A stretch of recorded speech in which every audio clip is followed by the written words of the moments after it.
Good morning student, welcome back to next class. Last videos में बेटा vaccination, immunisation and blood pressure की हमने थोड़ी सी बात करी थी बेटा।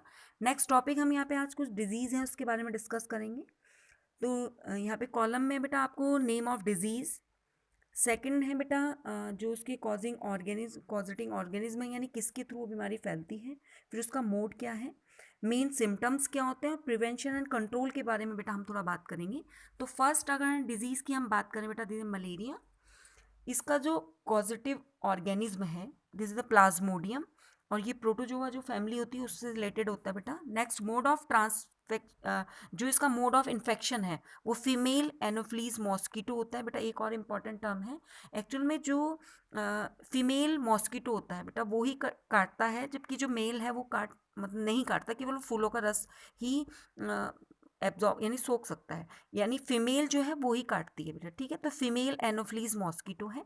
नेक्स्ट है बेटा मेन सिम्टम्स एक्चुअल में क्या होता है। तो आपने देखा होगा जब फीवर होता है, मतलब मलेरिया होता है, तो हाई फीवर होता है उसमें, and with specific pattern of the cold है, हॉट एंड स्वेटिंग स्टेज आती है, इसमें बहुत तेज बुखार होता है बेटा, और उसमें मतलब बहुत तेज फीवर हो जाता है, आप गर्म हो जाते हैं, और फिर इसमें से स्वेटिंग यानी पसीना आता है बहुत ज़्यादा। तो एक्चुअल में हमें करना क्या चाहिए, क्या हमें यूज़ करना चाहिए मलेरिया से बचने के लिए। तो आपने देखा होगा बेटा मॉस्किटो नेट आती हैं, स्प्रे होना चाहिए बेटा केरोसिन का ऑन द ओपन ड्रेनेज, जो खुले प्लेसेस हैं वहाँ पर स्प्रे करना चाहिए केरोसिन का, जिससे बेटा जो ऊपर की लेयर है पानी की वो ढक जाती है, जिससे जो मॉस्किटो के जो इंसेक्ट हैं वो प्रॉपर वे में ऑक्सीजन सप्लाई नहीं हो पाती है और वो डिस्ट्रॉय होते हैं, नहीं मर जाते हैं। तो कंट्रोल करने के लिए रिप्लेसेंट होती है, बहुत सारी चीज़ें आती हैं मार्केट में जो हम यूज़ कर सकते हैं मॉस्किटो से बचने के लिए। सेकंड हम डिजीज़ की बात करें बेटा, जॉइंडिस। ये हेपेटाइटिस वायरस से होता है बेटा। एक्चुअल में इसमें क्या होता है कि होता कैसे है हमें, तो कंटामिनेटेड फूड और वाटर के खाने से ये प्रॉब्लम हो जाती है।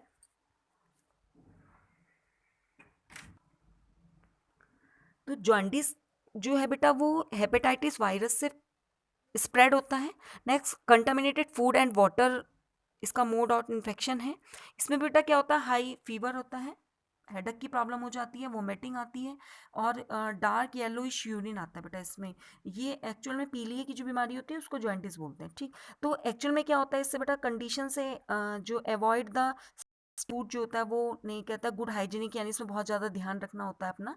नेक्स्ट है हेपेटाइटिस ए और बी की बात करें बेटा, तो ये हेपेटाइटिस ए और हेपेटाइटिस बी वायरस से ही स्प्रेड होता है।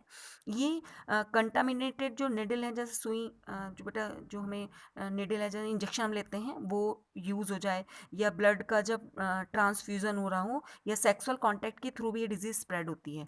डार्क येलो यूरिन इसमें आएगा, या लाइट येलो स्टूल आने, फीवर आता है बेटा इसमें, पेन ऑफ एब्डोमिनल होना स्टार्ट हो जाता है, येलोइश आई है, आपकी स्किन में प्रॉब्लम हो जाती है, मतलब जो yellowish in I and skin हो जाती है, डैमेज लीवर का डैमेज होना स्टार्ट हो जाता है। तो इसके लिए बेटा हेपेटाइटिस ए और बी की वैक्सीनेशन होना जरूरी है। नेक्स्ट हम रेबीज़ की बात करें, तो रेबीज़ वायरस के थ्रू ही स्प्रेड होता है। रेबीज़ वायरस है बेटा, इसमें saliva of the infected animal, जो डॉग है या कैट है या मंकी के स्लाइवा से ये इन्फेक्शन स्प्रेड होता है बेटा। और इसमें एक्चुअल में क्या होता है, हेडक होती है, इसमें भी फीवर आता है, बहुत ज़्यादा पेन हो जाता है, और इसमें डिफ़िकल्टी, बहुत ज़्यादा डिफ़िकल्टी क्या होता है कि टेकिंग द लिक्विड हाइड्रोफोबिया, इसमें पानी से बहुत ज़्यादा डर लगता है। Damage to the central nervous system ख़राब हो जाता है बेटा। इसके लिए हमें क्या करना चाहिए, जो क्लीनिंग एंड द वन जो अगर कहीं पे कट गया है, मतलब जैसे किसी डॉग ने या कैट ने या मंकी ने हमें कट कर लिया, तो वहाँ अच्छे से हमें सोप से उसे वॉश करने लेना चाहिए। इसके बाद हम इसमें जो बेटा एंटी रेबीज़ वैक्सीन होती है वो लेना चाहिए, और जाके डॉक्टर से जो इंजेक्शंस हैं वो लगवाने चाहिए बेटा। ईड्स वायरस है बेटा, ये HIV वायरस है, ह्यूमन इम्यूनो डिफिशेंसी वायरस होता है बेटा, जिससे ये जो बीमारी है वो स्प्रेड होती है, ये थ्रू द सेक्सुअल कांटेक्ट के थ्रू, या ब्लड जो ट्रांसफ्यूज़न होता है उसके थ्रू स्प्रेड होती है। इसमें क्या होता है बेटा, एक्चुअल में जो स्वेलन लिम्फ ग्लैंड्स होती हैं। ये एक सिस्टम होता है लिम्फ हमारी बॉडी के अंदर जो हमारी इम्यूनिटी पावर को इंक्रीज करता है। तो लिम्फ ग्लैंड्स में स्वेलन अप हो जाती है, फूल जाती है बेटा वो। और describe decrease the blood platelet count, जो ब्लड की प्लेटलेट्स होती हैं बेटा वो कम होना स्टार्ट हो जाती हैं।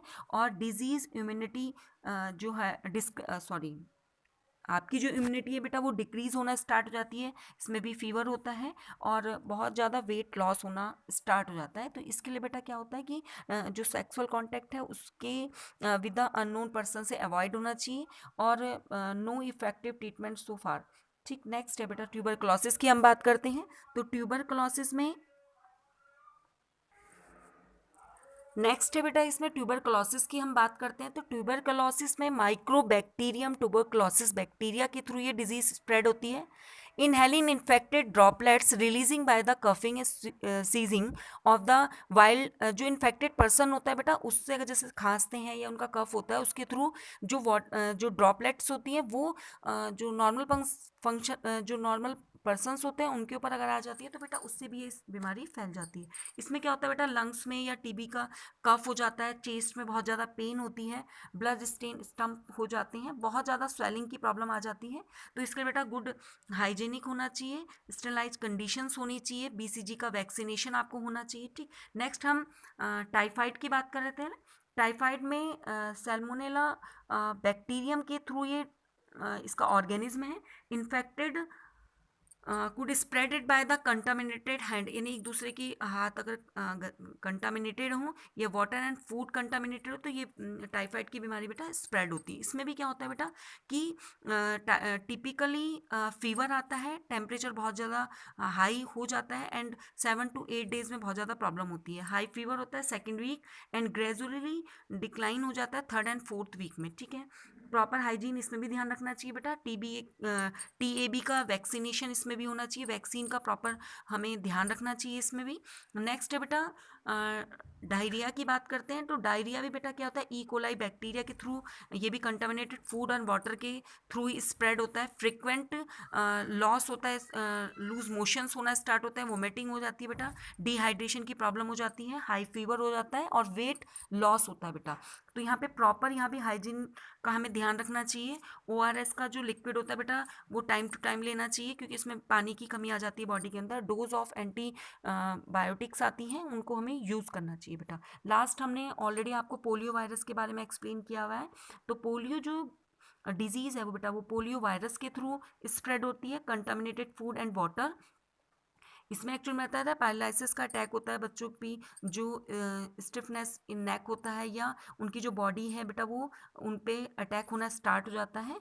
और इसके लिए हमें मैंने आपको बताया था कि जो इंजेक्शंस होते हैं यानी ओरल पोलियो वैक्सीन जो है वो ओरली दी जाती है और पहले बेटा उसका इंजेक्शंस दिए जाते थे। तो इनसे हमें प्रोटेक्ट कर सकते हैं। तो डिफरेंट टाइप की ये डिजीज़ हैं, उनसे हम कैसे बच सकते हैं, उसके कॉजेटिंग ऑर्गेनिज्म कौन कौन से और क्या हमारी बॉडी के ऊपर उसका मेन सिम्टम होता है। तो डिफरेंट टाइप की डिजीज़ में बेटा मलेरिया है आपका, jaundice, hepatitis A B, rabies, AIDS, tuberculosis, typhoid, diarrhoea और पोलियो की हमने यहाँ बात करी। उनके बेटा ये कॉजेटिंग ऑर्गेनिज्म आपको लर्न करने हैं, मोड ऑफ इन्फेक्शन आपको याद करना है और मेन सिम्टम यहाँ क्या क्या होते हैं। और नेक्स्ट है बेटा यहाँ प्रिवेंशंस की हम बात करेंगे। तो प्रिवेंशंस इसमें एक्चुअल में क्या होता है, तो ये बहुत ही इंपॉर्टेंट एक टॉपिक है जो आपको अपनी कॉपी में नोट डाउन करना है बेटा। टॉपिक 1 by 1 आपको नोट डाउन करने हैं, तो वीडियो को पॉज करना है और बहुत ध्यान से उसको समझना है, देन आपको नोट्स प्रिपेयर करना है। तो मलेरिया का क्लियर हो गया आपको, malaria, jaundice, hepatitis A and B, rabies, AIDS, tuberculosis, typhoid, diarrhoea और पोलियो। तो बेटा इसमें कुछ क्वेश्चंस ऐसे बन सकते हैं आपके कि जैसे मलेरिया है तो उसका कॉजेटिंग ऑर्गेनिज्म कौन सा है, तो प्लाज्मोडियम है। जॉइंटिस का बेटा हेपेटाइटिस वायरस होता है। नेक्स्ट है हेपेटाइटिस ए और बी है बेटा, उसके लिए हेपेटाइटिस ए और बी का वायरस है। रेबीज बेटा रेबीज वायरस से होता है। एड्स एचआईवी वायरस से है। ट्यूबरकुलोसिस बेटा माइको बैक्टीरियम ट्यूबरकुलोसिस बैक्टीरिया होता है, उसके थ्रू ये बीमारी स्प्रेड होती है बेटा। टाइफाइड सैल्मोनेला टाइफी से बैक्टीरिया होता है, उसके थ्रू ये डिजीज स्प्रेड होती है। डायरिया की हमने बात करी बेटा ई कोलाई के थ्रू ये बीमारी स्प्रेड होती है। और पोलियो की हमने बात करी तो पोलियो वायरस, वेरी इंपॉर्टेंट, यानी आपको कॉजेटिंग ऑर्गेनिज्म याद होने चाहिए बेटा। और मेन सिम्टम ये भी है कि मोड ऑफ इन्फेक्शन उसका क्या है। तो ये कॉलम बहुत ही इंपॉर्टेंट, फर्स्ट सेकंड, वैसे तो सारे इंपॉर्टेंट है, पर फर्स्ट सेकंड थर्ड आपको बहुत ध्यान से करना है। बहुत ही इंपॉर्टेंट ये पूरी टेबल है, जो आपको टेबल वाइज या आप टॉपिक वाइज, यानी जैसे आपने मलेरिया डाला तो ये पूरा heading and name of disease, ये कॉजेटिव ऑर्गेनिस्ट कौन सा है, इसका मोड ऑफ इन्फेक्शन क्या है, मेन सिम्टम इसके क्या होते हैं, और इसके प्रिवेंशन कंट्रोल क्या होते हैं। तो ये आपको पॉइंट बना के अपनी कॉपी में नोट करिए, या ये पूरी टेबल नोट करिए। ठीक है बेटा, बहुत इंपॉर्टेंट टर्म है, इसलिए बहुत ध्यान से करेंगे। Okay, thank you very much बेटा।